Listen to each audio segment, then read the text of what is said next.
The Ghost of Christmas Future, Embracing AI Innovations in the Holiday Season by A.G. Saihuko, December 10th, 2023. Christmas is right around the corner. At this time last year, ChatGPT had taken the world by storm. It was a time of palpable excitement and worry. Whether you liked it or not, change was coming. You could almost smell it in the air, mixed with the familiar sense of pine and roasted chestnuts. Gifts are an integral part of the holiday season, and so last year, I resolved to treat myself to a new PC. It couldn't be just any PC, though. I needed it to have the most powerful GPU I could afford. Why? Well, delving into the world of AI would require formidable power, right? Now, if this new rig could enhance my Baldur's Gate 3 gaming experience as well, that was just an added perk, or so I convinced myself. Reflecting on it now, I realize it's been nearly a year since I embarked on my AI journey. I began with TensorFlow, PyTorch, and GPT-3, Text DaVinci, progressively moving on to LangChain, Semantic Kernel, GPT 3.5 to 4, Llama, Text Bison, Stable Diffusion, and more. It's been an exhilarating journey, to say the least, at times even overwhelming. I ended up devoting a significant chunk of the year to demystifying large language models. In this exploration, much of what I learned came from hands-on experiments. Serendipitous moments of discovery that happen when you're deep in the trenches.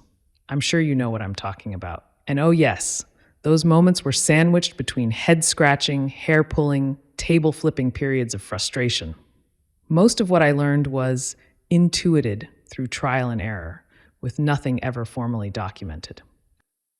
As my involvement with Skyline deepens, terms like prompt engineering, orchestration, and agent swarms have become more than just buzzwords, and I'm finding it necessary to start documenting what I've learned to not only help my team, but myself as well.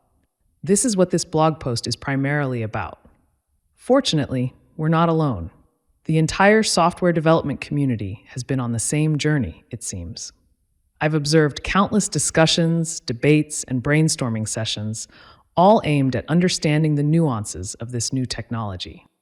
What's been especially enlightening and reassuring is sharing insights with my good friend Aaron. Our exchanges have not only deepened my understanding, but also confirmed that I'm not crazy for coming to the conclusions I've reached. The volume of data LLMs are trained on is staggering, which imparts them with a breadth of knowledge spanning a great many domains. However, much of this knowledge is tucked away in what we refer to as their latent space. Credit to David Shapiro on YouTube. To understand this, consider how we humans often need a moment to switch gears in our thinking throughout a standard workday. If I need to stop coding to create a PowerPoint presentation, well, that's a different part of my brain I need to start utilizing, and I'll need some time to adjust. Before solving a complex problem, we say things like, I need to put my thinking hat on.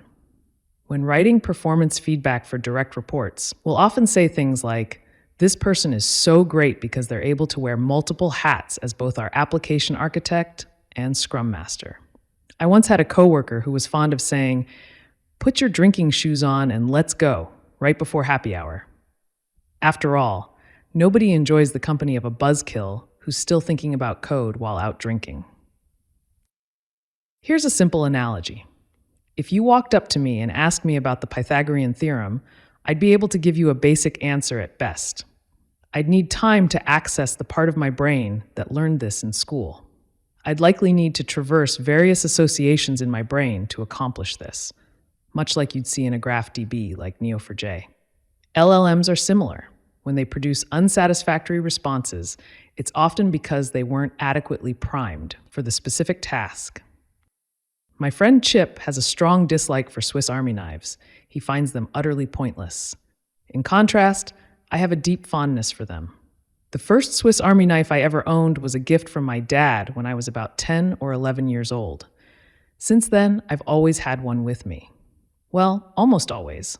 I did have one taken by TSA during my first onshore assignment in 2007, but that's a minor detail. I find that LLMs are a lot like Swiss Army knives. Both offer versatility. When using a Swiss Army knife, you need to know which tool to use for a given task. Then take the time to retract and extend the implements. For instance, you wouldn't resort to using the blade to open a bottle of beer when there's a perfectly functional bottle opener included. You might succeed, but things would probably get messy. Likewise, it's vital to understand how to effectively prime an LLM for specific tasks. When it comes to LLMs and orchestration, I find that the real trick lies in creatively priming them at the right time and knowing when it's beneficial to wipe parts of their context. Many of the prompting strategies you'll read about, think step by step, take a deep breath, chain of thought, tree of thoughts, etc., are in line with this. I was born into a family of artists in the Philippines. During dinner, we'd often debate Marcel Duchamp's Fountain. For those unfamiliar with the work, Duchamp, who was already a well-established artist at the time, took a urinal and signed it R. Mutt, presenting it as an art piece in 1917. Many were outraged. The act was undeniably revolutionary, though, as evidenced by the fact we still talk about it more than 100 years later. It pushed the boundaries of what can be considered art and ushered in the age of conceptual art. When we ask an LLM to evaluate whether Fountain should be classified as art, the response is often lackluster.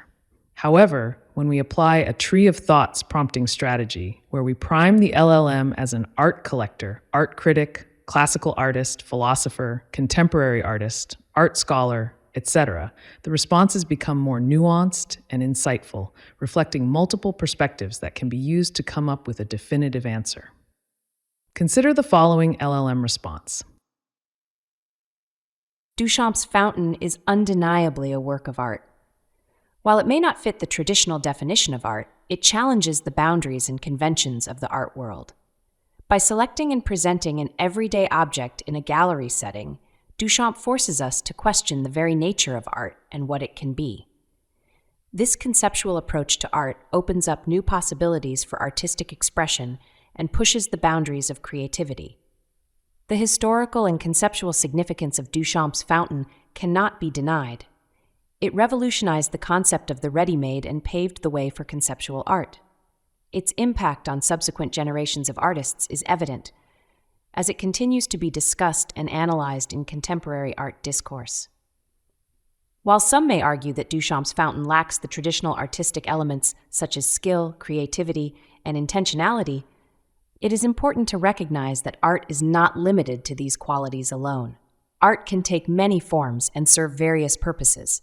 Duchamp's Fountain challenges our preconceived notions of what art should be and expands our understanding and appreciation of artistic expression.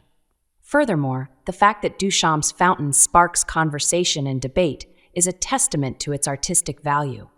Art has the power to provoke thought, challenge established norms, and inspire dialogue. Duchamp's Fountain does exactly that, forcing us to question our own beliefs and perceptions. In conclusion, Duchamp's Fountain is a significant work of art that challenges traditional notions of art. Its conceptual approach, historical significance, and ability to provoke thought make it a valuable contribution to the art world. While it may not possess the traditional artistic elements, its impact and influence cannot be denied. This concept of managing an LLM's context to activate the appropriate parts of its latent space is often misconstrued as creating multiple AIs. When I was talking to Chip the other day, I shared our technical approach and discussed why agent swarms excite me. It seemed overly complicated to him. I tried to explain that, in our case, we're still working with a single AI, the LLM. Because it's stateless, and given the nature of latent space, it's all about skillfully managing its context to get the best responses, akin to a person getting in the right headspace when switching hats at work. I hope this sheds light on some of the complexities and subtleties of working with LLMs. As we approach the holiday season, I'm reminded of the joy of learning and the endless possibilities that AI brings. Here's to a future where we continue to unravel these mysteries and harness the full potential of AI together.